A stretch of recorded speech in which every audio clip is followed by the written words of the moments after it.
If your paint looks like this after clay barring, or it just looks dull and faded, don't worry. Most of the time, you do not need a machine polisher. I'm going to show you how to polish a car by hand in one simple step to make it look better than new and protect it at the same time. We'll use one simple product, 3D Speed. It removes light scratches, adds deep gloss, and leaves months of protection behind without staining trim or making a mess. We're pairing it with this affordable 3-inch foam hand grip and a 3-inch Lake Country orange polishing pad. This pad is firmer than a basic foam applicator and designed specifically for polishing. So you'll get better correction and more even results if you're willing to spend just a few extra dollars.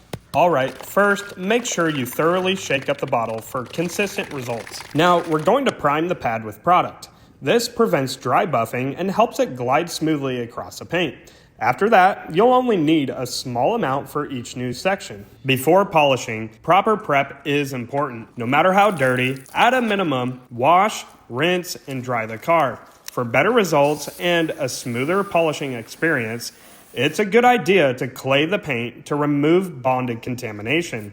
Can you skip this step? Yes, but it's not ideal. You may not see the contamination, but you can feel it. It makes the paint rough and can interfere with your polishing results. Alright, choose a working area, roughly shoulder width apart, or a 2x2 section, and begin spreading the product on the surface. If it seems like not enough product dispersed, simply press a little harder on the paint and the foam will release some more product. Now choose a simple pattern and stay consistent. I like using small overlapping passes in a crosshatch pattern, up and down, then side to side, just to ensure even coverage. Some tight areas of the car, you'll have to adapt and just do back and forth motions instead, which is fine. The goal is just even coverage. Use light to moderate pressure, just enough to keep the pad flat against the paint. Polishing works by using fine abrasives to level out the surface slightly, removing minor imperfections and restoring gloss, similar to lightly sanding wood to reveal a fresh finish underneath. Work the section for about 60 seconds. Keep in mind, hand polishing won't remove deep scratches or heavy oxidation efficiently. That's where a power tool is ideal. As you polish, the pad will collect residue from the paint and lose effectiveness.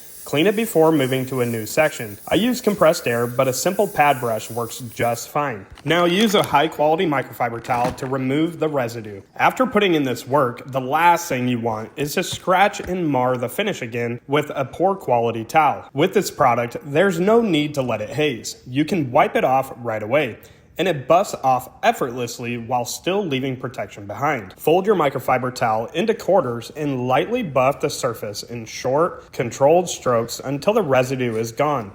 You'll immediately notice how smooth the paint feels and how effortlessly the residue is removed. If the towel stops picking up residue, flip to a clean side. Folding it into quarters gives you up to 8 fresh sides to use. That's it. Now you know how to polish a car by hand the fast and easy way. All the products I used are linked below. If this helped you, hit the like button and consider subscribing. And if you're ready to remove deeper swirl marks, scratches, or oxidation with a DA polisher, watch this next video right here. I'm Alan, thanks for watching, and I'll see you in the next one.